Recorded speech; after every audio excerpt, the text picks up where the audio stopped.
हे मेरे पुत्र, मेरी शिक्षा को न भूलना, अपने हृदय में मेरी आज्ञाओं को रखे रहना, क्योंकि ऐसा करने से तेरी आयु बढ़ेगी और तू अधिक कुशल से रहेगा।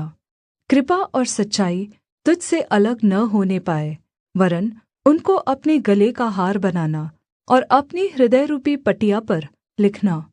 तब तू परमेश्वर और मनुष्य दोनों का अनुग्रह पाएगा। तू अति प्रतिष्ठित होगा। तू अपनी समझ का सहारा न लेना, वरन् संपूर्ण मन से यहोवा पर भरोसा रखना।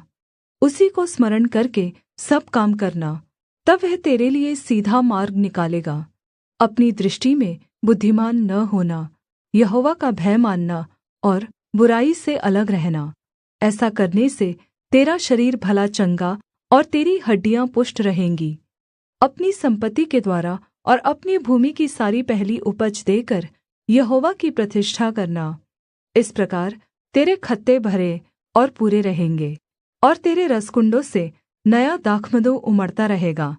हे मेरे पुत्र, यहोवा की शिक्षा से मुँह न मोड़ना, और जब वह तुझे डाँटे तब तू बुरा न मानना।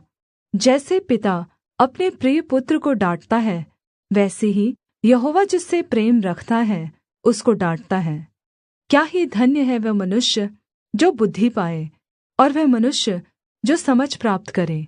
जो उपलब्धि बुद्धि से प्राप्त होती है वह चाँदी की प्राप्ति से बड़ी, और उसका लाभ शुद्ध सोने के लाभ से भी उत्तम है। वह बहुमूल्य रत्नों से अधिक मूल्यवान है, और जितनी वस्तुओं की तू लालसा करता है उनमें से कोई भी उसके तुल्य न ठहरेगी।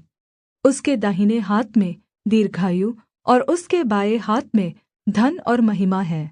उसके मार्ग आनन्ददायक है और उसके सब मार्ग कुशल के हैं। जो बुद्धि को ग्रहण कर लेते हैं उनके लिए वह जीवन का वृक्ष बनती है, और जो उसको पकड़े रहते हैं वह धन्य है। यहोवा ने पृथ्वी की नींव बुद्धि ही से डाली, और स्वर्ग को समझ ही के द्वारा स्थिर किया।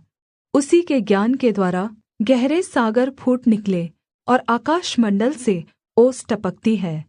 हे मेरे पुत्र, ये बातें तेरी दृष्टि की ओट न होने पाए। तू खरी बुद्धि और विवेक की रक्षा कर, तब इनसे तुझे जीवन मिलेगा, और ये तेरे गले का हार बनेंगे। तब तू अपने मार्ग पर निडर चलेगा, और तेरे पाँव में ठेस न लगेगी। जब तू लेटेगा तब भय न खाएगा, जब तू लेटेगा तब सुख की नींद आएगी।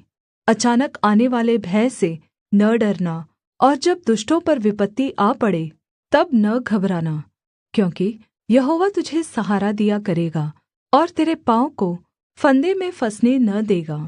जो भलाई के योग्य है उनका भला अवश्य करना, यदि ऐसा करना तेरी शक्ति में है। यदि तेरे पास देने को कुछ हो तो अपने पड़ोसी से न कहना कि जा कल फिर आना, कल मैं तुझे दूँगा। जब तेरा पड़ोसी तेरे पास निश्चिन्त रहता है तब उसके विरुद्ध बुरी युक्ति न बाँधना। जिस मनुष्य ने तुझ से बुरा व्यवहार न किया हो उससे अकारण मुकद्दमा खड़ा न करना। उपद्रवी पुरुष के विषय में डाह न करना, न उसकी सी चाल चलना, क्योंकि यहोवा कुटिल मनुष्य से घृणा करता है, परन्तु वह अपना भेद सीधे लोगों पर प्रगट करता है। दुष्ट के घर पर यहोवा का श्राप, और धर्मियों के वासस्थान पर उसकी आशीष होती है। ठट्ठा करने वालों का वह निश्चय ठट्ठा करता है, परन्तु दीनों पर अनुग्रह करता है।